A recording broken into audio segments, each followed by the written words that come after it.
I was in London, of all places, when my marriage fell apart. It was a crisp spring morning, and I'd just wrapped a long strategy meeting with a group of developers out of Canary Wharf. I remember feeling good, tired, but good. My team had landed a massive redevelopment deal, and I was sipping a 12-year Glendronach in the lounge of the Corinthia, halfway listening to a string quartet in the corner while flipping through emails on my iPad. That's when my phone buzzed. The screen lit up with her name. Kelly, home. It was 2:47 a.m. back in California. She wasn't a night owl, and she definitely wasn't a spontaneous caller. I figured something was wrong with Max, our labradoodle. Maybe a family emergency, her mom's health had been declining. Hey, what's going on? I answered immediately, concern flooding my voice. There was a pause, just a beat too long. Then her voice came through, light, detached. Almost rehearsed. Hey, Jason. I didn't mean to wake you, sorry. You didn't. I'm still up. Everything okay? Another pause. And then she hit me with it. Like a clean stab between the ribs, no mess, no blood, just precision. I'm calling to tell you. I've filed for divorce. Silence. I didn't say anything for a moment, just blinked. I thought maybe I'd misheard her. Maybe she was drunk or upset about something. I checked the call quality. Crystal clear. What did you just say? I'm filing for divorce, she repeated, softer now, almost like she felt bad. Actually. I already did. A few days ago. The words didn't sink in all at once. It was like trying to read a foreign language your brain doesn't quite recognize yet. Filed? When? Without talking to me? I sat back slowly, glass still in my hand, fingers tightening around it. You're divorcing me, over the phone. I didn't know how else to tell you. How about in person? I said, my voice sharp but controlled. How about not when I'm 5,000 miles away closing a deal to help pay for your Pilates and skincare subscriptions? That struck a nerve. She didn't respond right away. And, the house, she added finally. I sold it. My stomach dropped. You sold our house. It's done. The paperwork signed. You didn't even talk to me about it. There wasn't anything left to talk about, Jason. I've already moved forward. I'm leaving tomorrow. Moved forward with who? I asked, though I could feel the answer before she said it. Dave, she said. My trainer. I almost laughed. Dave. Of course. I'd met him twice.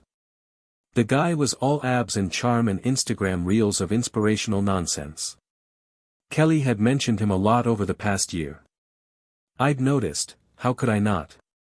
But I didn't think it meant anything. She was into fitness, and I was always working. So let me get this straight, I said slowly, gripping my glass like it might anchor me. You filed for divorce while I'm out of the country. You sold the house we built together without even telling me. And you're moving in with your personal trainer. Another beat of silence. I could hear her breathing. It wasn't planned this way, she said finally. I need something different. I need to feel alive again. Dave makes me feel. Spare me. I stood up and walked to the window, looking down at the Thames. It was raining now, soft, misty, typically British. My reflection in the glass looked hollow. She kept talking, trying to soften the blow, rationalize the whole thing. It hasn't been working between us for a long time. You've been so busy, always gone. I was lonely. That old line. And you didn't think to bring that up before jumping into bed with someone else. Her voice cracked a little. Jason, I didn't want to hurt you. Well, mission failed. We both fell silent. Somewhere in the background, I could hear Max barking. He's staying with me, by the way, she added like it was an afterthought. Of course. She was just crossing things off a list. You've really planned this all out, haven't you? I said. Was this what all those late-night texts were? All those weekends with your friends? Was this what you were doing while I was flying across the country making sure we could afford the kind of life you wanted? I'm sorry. No, you're not. But you will be. Her breath caught, just slightly. Jason, can we please keep this civil? Civil. That word echoed in my ears. Like this was a business transaction. Like we were negotiating the sale of a property, not ending a 16-year marriage. Yeah, I said, swallowing the last of the scotch. Civil, sure. And then I hung up. No shouting. No tears. Just silence. I stood there in that hotel room for a long time, staring out at the lights of London, the taste of betrayal bitter in the back of my throat. My phone screen slowly dimmed to black in my hand. The man who spent 30 years closing airtight real estate deals had just gotten blindsided by the one contract he never thought to question, his own marriage. But I wasn't broken. No. I was calculating. And Kelly was about to find out that she hadn't married just a man, she'd married a strategist. After I hung up, I just stood there. The glass in my hand still felt warm, the faint buzz of single malt lingering, but my body was cold, stone cold. I walked back to the desk, set the glass down with deliberate care, and stared at my phone lying face down on the mahogany surface. I kept expecting another call. A follow-up. A text. Something. Some small flicker of hesitation or guilt. But there was nothing. Kelly had dropped a bomb and walked away from the wreckage without even turning to see the smoke. I sank into the leather chair, feeling the weight of it all pressed down on my chest. For 16 years, she'd been my partner. Or at least, I thought she was. She was the person I came home to, the one I built my empire for, the one who decorated our house with throw pillows and scented candles while I signed contracts in boardrooms across 3 time zones. And now she was gone. And not just gone, but gone. Strategically. Efficiently. Like she'd been planning this for months. I opened my laptop, heart thudding against my ribs, and logged into the shared bank account we used to manage bills. Immediately, I noticed things I should have seen earlier, withdrawals I didn't authorize, large ones, siphoned into an account I didn't recognize. A wire transfer to an investment firm I'd never used. Thousands gone. I clicked over to my email and pulled up our digital filing system, the one I insisted we use for transparency. Sure enough, there it was. Escrow notification, sale completed. Date, 4 days ago. 4 days. She'd sold the house while I was still flying out of JFK, thinking I was headed home to that house when the trip ended. I laughed. Not because it was funny, because it was so absurd, it broke something loose inside me. A slow, bitter chuckle that died in my throat. This wasn't just betrayal. It was tactical. I pulled out my notebook, my travel one, the black moleskine I always took on trips. And I started writing. Not my feelings. Facts. Dates. Transactions. Patterns. Questions. I slipped right back into the mindset I used when negotiating property mergers or sniffing out shaky investment partners. I'd trained myself to see angles where others saw chaos. Kelly had made a mistake. She treated this like a breakup. An impulsive move wrapped in emotion and lust and bad timing. But I wasn't a man who lived impulsively. And if she thought I'd just lie down and take the hit, she'd forgotten who I was. I thought back to the past few months, running through every little thing I'd ignored, every warning sign I'd let slide under the rug. There was that weekend in February, when I got home from a conference and she was already asleep, fully made up, face turned toward the wall, like she'd staged the scene. Her phone had buzzed 5 times in the span of a minute.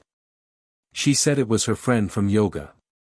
A week later, She bought a new set of patio furniture without mentioning it, $7,000 charged to the card we only used for shared expenses. When I asked her about it, she smiled and kissed me, said she'd been inspired. And then there was the dog. Max had suddenly become her emotional support animal. She got paperwork from her therapist. At the time, I thought she was just struggling with stress. But now, it was about custody. She was laying the groundwork. I just didn't see it then. Back when we got married, I was the one who handled the finances. Kelly always said she trusted me with that stuff, that I was the business brain. She was the heart, the soul. The one who picked paint colors and planned vacation itineraries while I chased square footage and ROI. Somewhere along the line, that balance shifted. She started making decisions without me. Not big ones at first, just small things. Subscriptions. Weekend plans. Renovation choices. But then it snowballed. She redecorated my home office while I was in New York for a week. She took a loan from our Helic to pay for a new kitchen backsplash, told me after the contractor had already started. I didn't fight her on it. I let her have those wins because I thought they made her happy. I didn't want to be the husband who micromanaged everything. But now I saw it for what it really was. She was building her exit. And I was too busy being loyal to notice. I sat back in the chair, flipping to a fresh page in my notebook. Titled it. Mistakes I Made. Trusted without confirming. Ignored financial red flags. Assumed loyalty was mutual. Didn't protect the assets that mattered. The irony wasn't lost on me. I'd spent my entire career crafting airtight contracts, ensuring every property I touched was insulated from liability, fraud, or collapse. I once voided a $4.2 million deal because of a clause in the zoning ordinance no one else had noticed. But my marriage? No prenup. No trust. No protections. It was blind faith wrapped in routine. And Kelly used that blind spot like a crowbar. But that was over now. I closed the notebook, stood, and took one last look out at the rain-drenched skyline of London. The city looked endless and unforgiving, like a perfect mirror of what I'd become. I wasn't devastated. I was activated. Tomorrow, I'd call my attorney. Tonight, I'd strategize. The house might be gone. But the war had just begun. The next morning, I didn't bother ordering breakfast or checking in with the development team. I canceled everything on my schedule, called room service for black coffee, and sat down with my laptop like it was a weapon. The first call I made was to my attorney, Cliff Watson. Cliff wasn't just any lawyer. He was one of those guys who wore suits 2 shades too expensive and didn't blink unless he was in front of a judge. We'd met years ago during a complicated zoning battle over a beachfront development in Santa Barbara. He was ruthless, methodical, and above all, loyal. The kind of guy who didn't flinch when the stakes were personal. He picked up on the second ring. "Jason," he said, voice sharp and alert despite the time difference. "Everything all right?" "No," I said. "And I need you to move fast." I laid it all out for him. The divorce. The sale of the house. The financial transactions I hadn't authorized. Kelly's sudden departure and her conveniently timed move with Dave the trainer. As I spoke, I could practically hear Cliff taking notes. "Jesus," he muttered. "She sold the property while you were overseas. Do you have proof you weren't notified?" "Yeah. Got the email confirmation just last night. She used a different address for the escrow notifications, one I don't recognize. Smart. Sneaky. Illegal as hell, if the property was jointly owned." "It wasn't," I said, a quiet smile curling at the edge of my mouth. "Not anymore." There was a pause. "What do you mean?" "I transferred the deed into the family trust 6 months ago. I'm the sole trustee." Kelly signed the amendment. Didn't even read the paperwork. She was too busy texting. Holy, Jason. That changes everything. She had no legal right to sell it. Exactly. I felt the tension in my shoulders ease slightly. That one move, subtle, cautious, done in a moment of instinct, might have saved me hundreds of thousands. Start digging, I told him. Find out who bought the house, who handled the closing, and whether there was any funny business with the title company. If this sale went through, it was either fraudulent or incompetent. Either way, I want leverage. I'm on it, Cliff said. And Jason? Don't contact her. Don't confront her. Not yet. Let her think you're still stunned. We'll use the time. I hung up and sat in silence for a minute. That was step 1. Step 2 was calling Brian. Brian and I had met back when I was still flipping duplexes in Riverside. He was in commercial sales, brilliant negotiator, bit of a cowboy, but sharp as hell.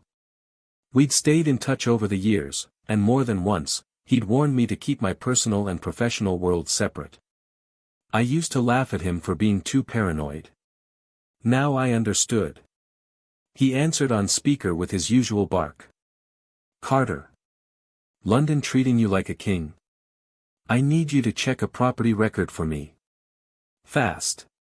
He whistled low. That kind of call, huh?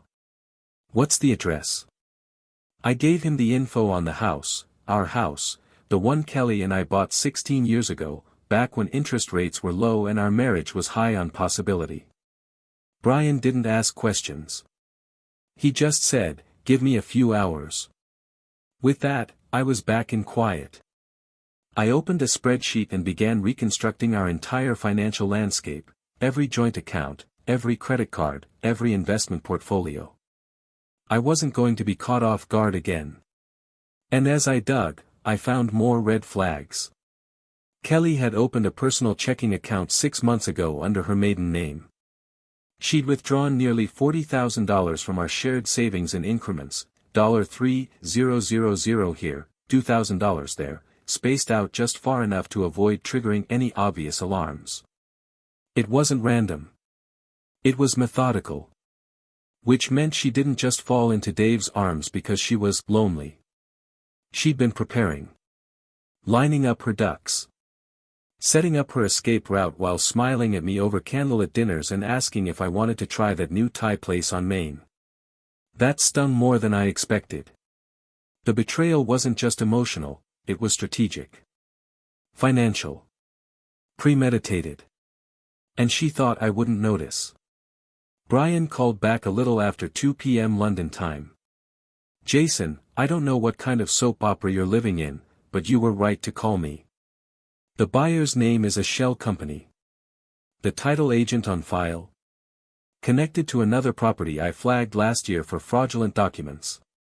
Is the sale final? Escrow closed, he said.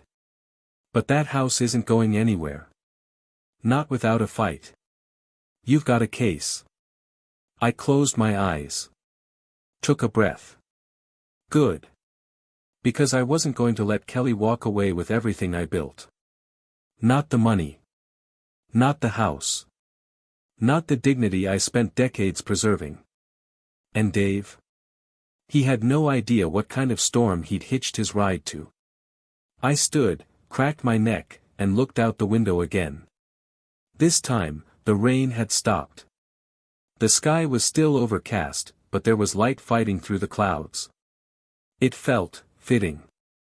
The forecast was still grim, but something in me had shifted. I wasn't a victim in this story. I wasn't going to be the guy blindsided and beaten. I was going to be the one holding the pen when it was time to write the ending. And I had a lot more ink left. It's easy to look back and only see the cracks. But there was a time, God, there was a time, when Kelly and I actually felt like a team. We met at a real estate conference in New York, 2009. She was working as a marketing consultant for a boutique firm, giving a talk on emotional branding for luxury properties. I was there speaking on risk mitigation strategies. We bumped into each other at a post-panel mixer. Literally. She spilled a glass of red wine down my shirt, apologized with a laugh that somehow made me forget the stain instantly, and offered to pay for the dry cleaning. I told her if she was really sorry, she'd join me for a drink instead. That drink turned into dinner. Dinner turned into us skipping the next day's sessions and walking the High Line together in the rain. She was sharp, funny, loved architecture, and wasn't intimidated by my success, which was a rare thing back then. Most people either saw me as a wallet or a project. Kelly didn't. At least not at first. We did long distance for 8 months, me in California, her in Manhattan. Red-eye flights. Hotel lobbies. FaceTime calls that lasted until sunrise. And then, after one especially brutal winter, she said, "What if I moved to LA?" So she did. We got married the next year. The wedding was small, elegant. A vineyard in Napa. Just close family and friends. I remember standing across from her under that ivy-covered arch, thinking, this is it. This is the smartest decision I've ever made. We bought the house a few months later. A modern beachfront property in Santa Monica, nothing crazy, just a sleek, airy structure with glass walls and ocean light. I negotiated the deal myself, knocked 11% off the listing price. Kelly cried when we got the keys. Said it felt like the beginning of everything. At the start, it was good. More than good. We hosted dinner parties, took trips to Florence and Tulum, filled the guest room with family during the holidays. I'd come home from 12-hour days to find the lights low, music playing, something simmering on the stove. She decorated every room with purpose, everything had her touch. Our friends used to say our house looked like a restoration hardware catalog. But it never felt cold. It felt like ours. And yet, slowly, subtly, something started shifting. At first, I blamed the job. Real estate's a beast. The higher up you climb, the more hours you bleed. Deals close late, clients call early. You start trading time for capital. And I did. I traded dinners for contracts, weekends for site visits. I promised it was temporary. She never complained, not really. But I started to feel it in the spaces between us. She stopped leaving notes in my briefcase. Stopped texting just to say hi. I'd come home and she'd be on the couch, scrolling her phone, barely looking up. One night, I asked if she wanted to take a trip, just the two of us. She said she was too busy, that her schedule was packed. With what, exactly? She worked part-time by then, mostly remote. But I didn't push. Instead, I focused on the house. I poured my time and energy into it. Renovated the kitchen, re-landscaped the yard. Installed a smart security system, not just for safety, but because it gave me something to control. Something solid. Kelly handled the interior. She took charge of the furniture, picked out abstract wall pieces, changed the curtains twice in 3 months. At first, I thought it was just her nesting. But over time, it started to feel like she was trying to create a home I didn't live in. The real fracture started 2 years ago. That's when she met Dave. At first, he was just the new trainer at the studio. I remember her laughing about how intense his workouts were, how motivating he was. I didn't think much of it. Hell, I encouraged her to stay healthy. But then she started spending more and more time at the gym. Mornings, afternoons, sometimes even evenings. She'd come home energized, glowing, talking about fitness in a way she never had before. And then I noticed the purchases. A $1,200 home treadmill. A new set of designer workout clothes, Aloe, Lululemon, brands she never cared about before.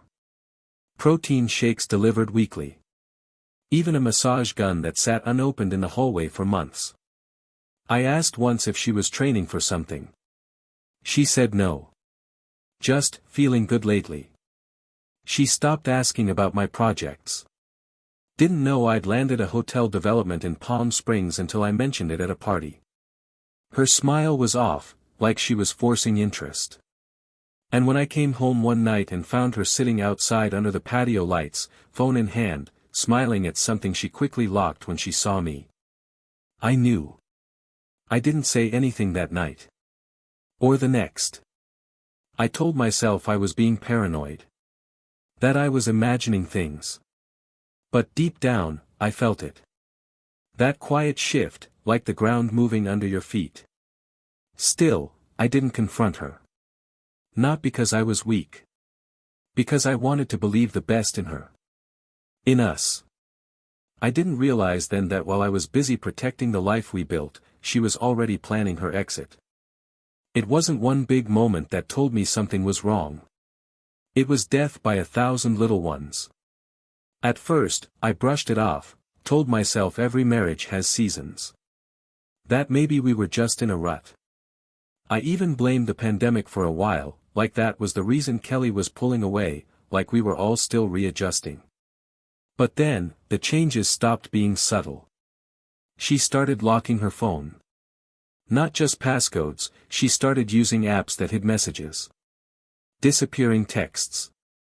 One day I walked past her on the patio and saw her quickly swipe away a screen when she noticed me. She smiled and acted like nothing had happened. I didn't call her out. Just filed it away. That's how I started treating everything, with quiet observation. Her workouts went from 3 days a week to 5, then 6. 2 hours at a time, sometimes more. Always with Dave. She'd come home flushed, hair tied back, gym bag flung casually on the floor, like she didn't have a care in the world. But when I asked how her day went, the answers were always vague. Good, she'd say. Just worked out, ran errands. What errands? What exactly filled the rest of those 10-hour stretches? She started buying new clothes, too. Stuff she never wore around me. Tight dresses, expensive perfume she kept in her purse instead of on the vanity.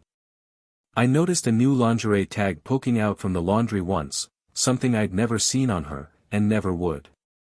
And that's when the realization hit me, she was dressing up for someone else. It didn't take a genius to figure out who. Dave was always around.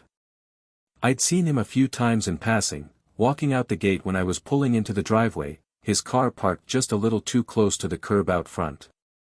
One afternoon, I came home early and found him shirtless in the backyard, helping her move patio furniture. Kelly laughed when I raised an eyebrow. He's just being nice, she said. You always complain about your back.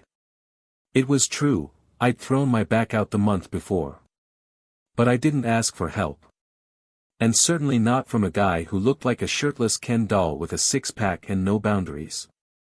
That's when I started digging, not through her phone or her bag, but through patterns.